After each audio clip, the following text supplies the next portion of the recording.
નમસ્કાર મિત્રો, આજે આપણે જોઈએ ધોરણ 12 અર્થશાસ્ત્ર ચેપ્ટર નંબર 9 વિદેશ વેપાર.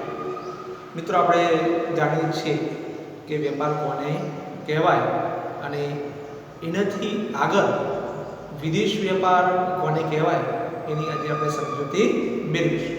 તો એમાં જોઈએ કે આંતરિક વેપાર અને વિદેશ વેપાર બંને વચ્ચે તફાવત કયો છે, કોને કહેવાય, આંતરિક વેપાર કોને કહેવાય અને વિદેશ વેપાર કે જેને આપણે આંતરરાષ્ટ્રીય વેપાર તરીકે પણ ઓળખીએ છીએ એ કોને કહેવાય એની આજે આપણે સમજૂતી મેળવીએ. પહેલા તો આંતરિક વેપાર કોને કહેવાય. મિત્રો, આપણે જાણીએ છીએ કે દેશની અંદર જુદા જુદા વિભાગોની અંદર જ્યારે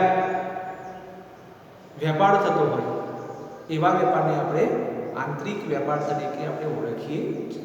દાખલા તરીકે આપણે ઉદાહરણ જોઈએ કે ગુજરાતનો કોઈ નાગરિક જ્યારે મહારાષ્ટ્રની અંદર કે રાજસ્થાનની અંદર જ્યારે વેપાર કરે તો તેને આપણે આંતરિક વેપાર તરીકે આપણે ઓળખીએ છીએ.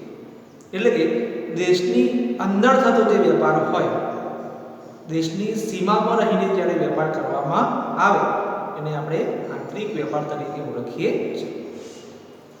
તો સામે છે વિદેશ વેપાર કોને કહેવાય. તો કે વિદેશ વેપારની આપણે જોઈએ કે દેશની સીમા બહાર એટલે કે દેશની બહારના દેશો સાથે જ્યારે વેપાર કરવામાં આવે કે જેને આપણે વિદેશ વેપાર તરીકે આપણે ઓળખીએ છીએ.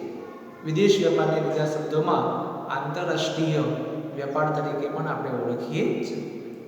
બીજી રીતે કહેવું હોય તો એમ પણ કહી શકીએ કે ભારત દેશ બીજા દેશો સાથે જ્યારે વેપાર કરે છે અથવા તો એક દેશ બીજા દેશ સાથે જ્યારે વેપાર કરે કે જેને આપણે વિદેશ વેપાર તરીકે ઓળખીએ છીએ.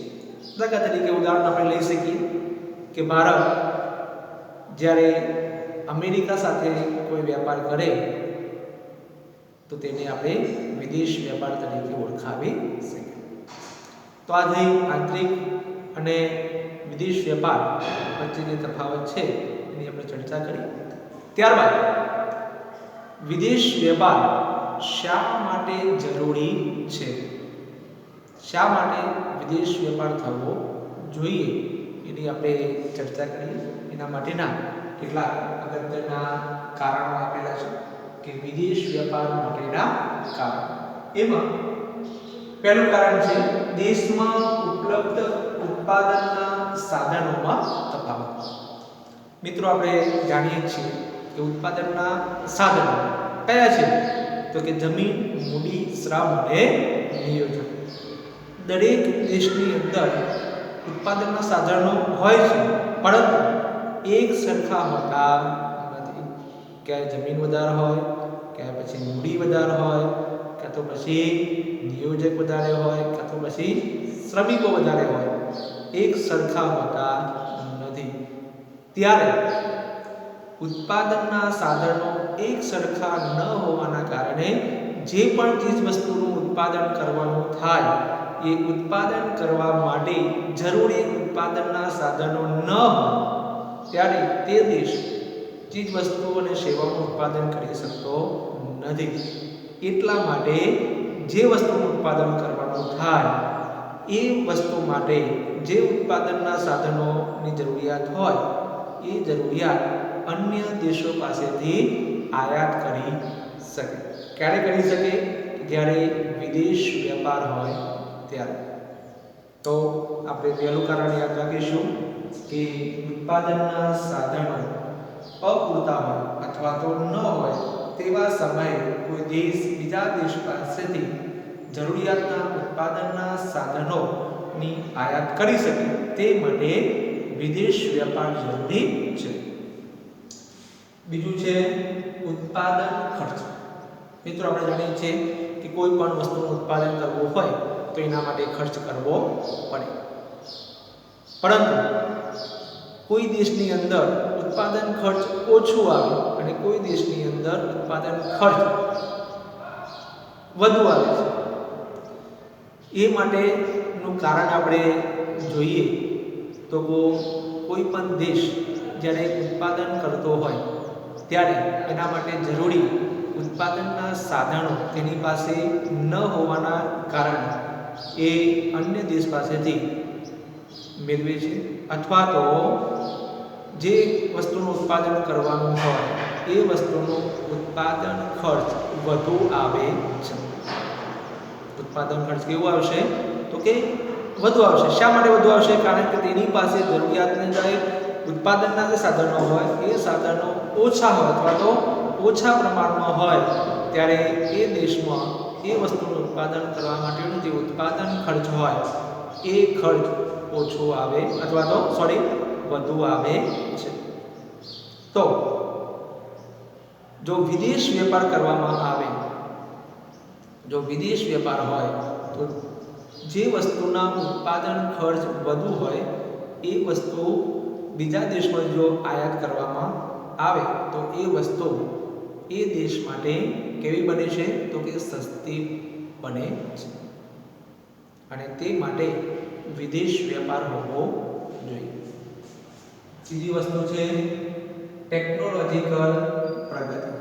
મિત્રો આપણે જાણીએ છીએ કે બધા જ દેશો પાસેની જે ટેકનોલોજી હોય એ ટેકનોલોજી એક સરખી હોતી નથી.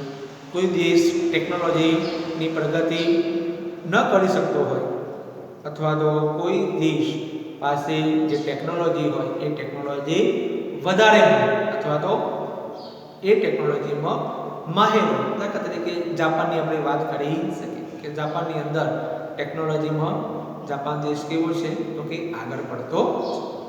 અમેરિકા આપણે વાત કરીએ તો અમેરિકાની અંદર પણ સોફ્ટવેર બનાવવા માટેની જે ટેકનોલોજી છે એ ટેકનોલોજી અમેરિકાની અંદર કેવી છે? તો કે વધુ છે અથવા તો સારી છે. તો ટેકનોલોજી કેટલાક દેશો પાસે હોતી નથી. તો આવા સમયે જે દેશો પાસે ટેકનોલોજી ન હોય એ દેશો બીજા દેશ પાસેથી ટેકનોલોજીની આયાત કરી શકે અને આયાત કર્યા પછી પોતાના દેશનો જે વિકાસ હોય એ વિકાસ કરી શકે. અને એટલા માટે પણ શાની જરૂર પડશે? તો કે વિદેશ વેપારની જરૂર પડશે. ચોથી મહત્વની બાબત છે શ્રમ વિભાજન અને વિશિષ્ટીકરણ. મિત્રો આપણે શ્રમ વિભાજન અગાઉ પણ આપણે ચર્ચા કરી ગયેલા છીએ કે શ્રમ વિભાજન કોને કહેવાય? કે અમુક દેશના જે શ્રમિકો હોય એ અમુક કામ કરવા માટે વિશેષતા ધરાવતા હોય છે અથવા તો એ કામની અંદર માહિરતા વિશેષતા તો ધરાવતા હોય જેથી કરીને એ દેશ તે વસ્તુનું ઉત્પાદન કેવું કરી શકે છે? તો કે વધુ પ્રમાણમાં કરી શકે છે. અને વધુ પ્રમાણની અંદર કરીને એ જે ચીજ વસ્તુઓ હોય એ ચીજ વસ્તુની શું કરશે? તો કે નિકાસ કરશે. અને જે વસ્તુની એ ઉત્પાદન ન કરી શકતો હોય એવી ચીજ વસ્તુઓનો એ દેશ શું કરે છે? તો કે આયાત કરે છે. બીજો શબ્દ આપેલો છે તો કે વિશિષ્ટીકરણ. તો વિશિષ્ટીકરણ કોને કહેવાય? કે કોઈ પણ દેશ કોઈ ચીજ વસ્તુઓ માટે કોઈ અલગ પ્રકારની વિશેષતા ધરાવતો હોય છે. દાખલા તરીકે અમેરિકા દેશ સોફ્ટવેરમાં શું ધરાવે છે? તો કે વિશેષતા અથવા તો વિશિષ્ટીકરણ ધરાવે છે. તો એ દેશ શું કરશે? કે એ દેશ સોફ્ટવેરનું ઉત્પાદન વધુ પ્રમાણમાં કરશે અને એની નિકાસ કરે છે. અને જે જરૂરિયાતની જે વસ્તુઓ હોય અન્ય એની આયાત કરશે. આ ક્યારે શક્ય બને? કે જ્યારે વિદેશ વેપાર હોય ત્યારે. વિદેશ વેપાર હોય ત્યારે આ વસ્તુ શક્ય બને છે. એટલે કે આયાત અને નિકાસ શક્ય બને છે. તો આ ચાર કારણોના લીધે વિદેશ વેપાર જરૂરી છે. મિત્રો ઘણી વખત આ પ્રશ્ન પરીક્ષાની અંદર પૂછાતો હોય છે તો આપણે સારી રીતે તૈયાર કરીશું.